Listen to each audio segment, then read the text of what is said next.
Ayan. Hello po, magandang araw. Mga ka-agri, ito na po ang aming alaga mismo na alaga naming mga alagang baboy. Ayan, ganyan po sila kasisigla. Hinahaluan po namin na ang feeds nila ng ating Unique Bet Top 1. Ayan po, ganyan po sila kasisigla.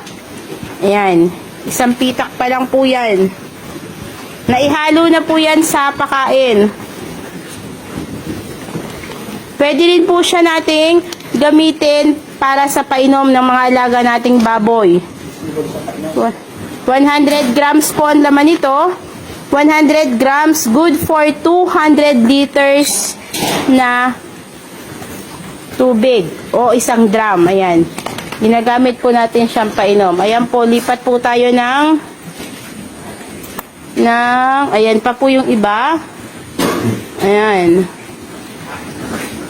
Ilang months pa lang po yan. 2 months pa lang po yan. Yan na po. 2 months pa lang po yan.